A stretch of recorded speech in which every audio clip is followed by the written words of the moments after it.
구독, 좋아요, 알림 설정까지. 어려서부터 아침에 혼자 일어나는 습관을 길러주세요. 제발 깨우지 마세요. 어릴 때 그렇게 자지를 않아서 엄마를 힘들게 하던 아이가 학교를 다니기 시작하면서부터는 일찍 일어나지를 않아 또 엄마를 힘들게 합니다. 아이가 보채서 밤새도록 잠을 설쳐 아침에 겨우 눈 좀 붙이려면 어느새 일어나 엄마 같이 놀자고 깨우는 바람에 아침잠도 못 잤던 기억 나세요? 그렇게 자란 아이들이 희한하게도 학교에 가기 시작하면 잠보들이 되어 깨워도 일어나지 않아 또 부모들을 힘들게 합니다. 제 주위를 둘러보면 아침마다 아이들을 깨워 학교에 보내느라 전쟁 아닌 전쟁을 치르는 가정이 많습니다. 여러분 중에도 아마 일어나라, 학교 늦겠다 하시면서 아이를 깨워보지 않은 분은 거의 없을 것입니다. 아침이면 의례 엄마가 아이를 깨우는 것이 당연한 것처럼 살고 있죠. 엄마들은 사랑이란 이름으로 아이들을 깨웁니다. 그런데 우리가 잠깐 생각을 좀 해볼까요? 아침에 일어나는 것도 혼자 못하는 아이가 이 다음 훌륭한 리더로 성장할 수 있을까요? 물론 아침에 아이를 깨우는 것이 엄마에게도 쉬운 일은 아닙니다. 그러나 엄마들은 힘이 들더라도 아이들을 깨워서 학교에 늦지 않게 보내는 것이 옳다고 생각하죠. 정말 옳은 일일까요? 아닙니다. 제가 좀 심하게 이야기를 해보겠습니다.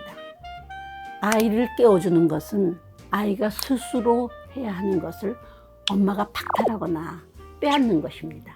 스스로 깨어날 의지를 꺾어버리는 것이 되죠.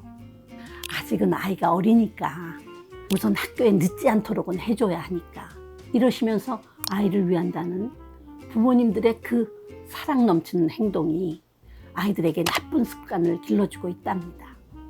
물론 아이들이 학교에 다니기 시작하면서는 운동량도 많아지고 할 일도 많아지기 때문에 이전보다 더 피곤할 수밖에 없죠. 그래서 잠을 더 많이 자게 되고 따라서 아침에도 전보다 일찍 일어나는 것이 더 힘들어지죠.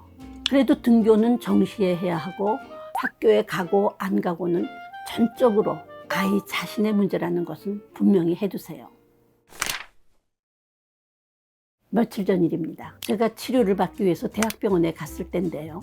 대기실에서 순번을 기다리고 있는데 옆에 계시던 할머니께서 전화를 받으시더니 내가 널 얼마나 깨웠는데 네가 안 일어나서 할머니는 병원 예약이 되어 있기 때문에 지금 병원에 와 있다 라고 하셨습니다.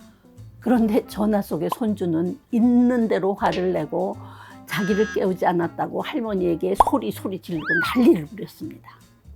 결국 할머니는 내가 학교에 전화해서 너 아파서 학교에 못 갔다고 이야기할게 하면서 전화를 끊었습니다. 옆에 있던 저는 화가 치밀어 올랐습니다. 그곳에서 화를 낼 수 있는 상황은 아니었지만 자기가 가야 할 학교를 할머니가 깨워주지 않아서 못 갔다고 화를 내는 손주가 어처구니 없었고요. 더 화가 난 거는 손주의 분노를 수습하기 위해서 할머니는 학교에 거짓말을 해서 문제 해결을 하는 모습을 보는 것이었습니다. 아이들의 특성, 특히 아이의 생체 리듬에 따라 아침에 일찍 일어나는 것이 정말 힘든 아이도 있고 조금 덜 힘든 아이도 있죠.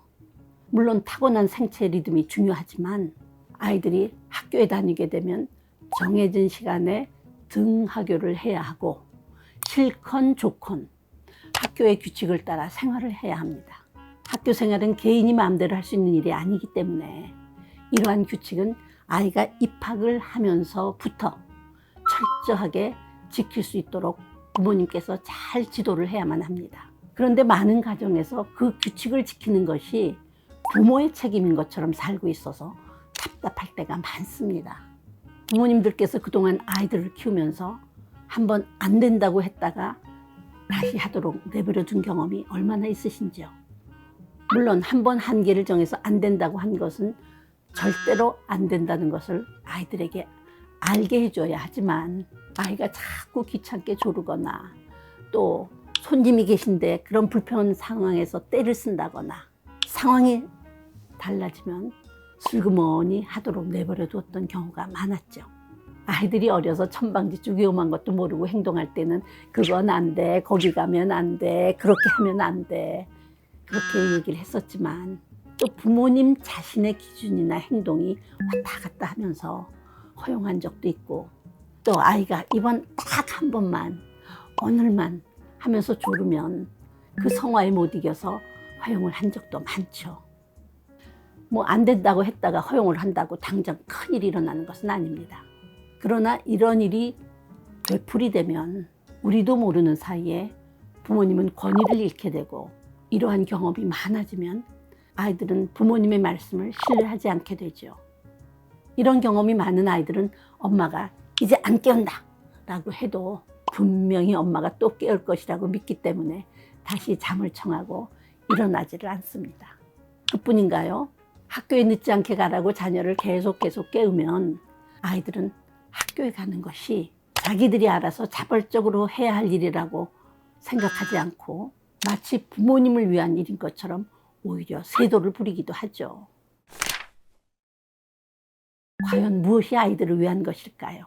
어떻게 해서라도 학교에 늦지 않게 갈 수 있도록 해주는 것이 정말 부모가 해야 할 일일까요? 자식을 사랑하는 부모에게 아이들은 만만한 상대가 아닙니다.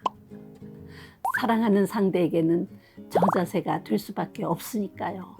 그래서 사랑하는 자식을 밥 한 숟가락이라도 더 먹여서 늦지 않게 학교에 갈 수 있도록 깨우는 것은 별 문제가 안 된다고 생각하죠. 그러나 정말 자녀를 사랑한다면 깨우지 않아도 스스로 학교에 갈 수 있도록 만들어줘야 합니다.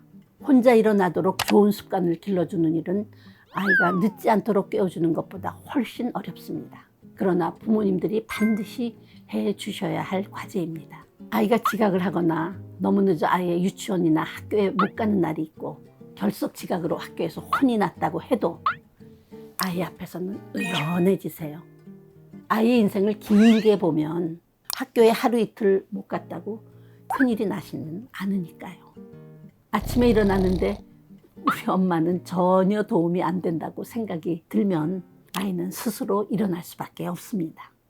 혹시 오늘 아침에도 자녀를 깨우느라 진땀을 빼지는 않으셨나요? 제발 깨우지 마시고 내버려 두세요. 유치원 갈 때마다 아이를 깨워주는 부모님들은 그 아이가 초등학교, 중학교, 고등학교, 대학생이 되어도 자녀를 깨우느라 골머리를 앓게 됩니다. 심지어는 자녀가 직장인이 되었을 때까지도요. 3살 버릇 80가지 간다는 속담 꼭 기억하세요.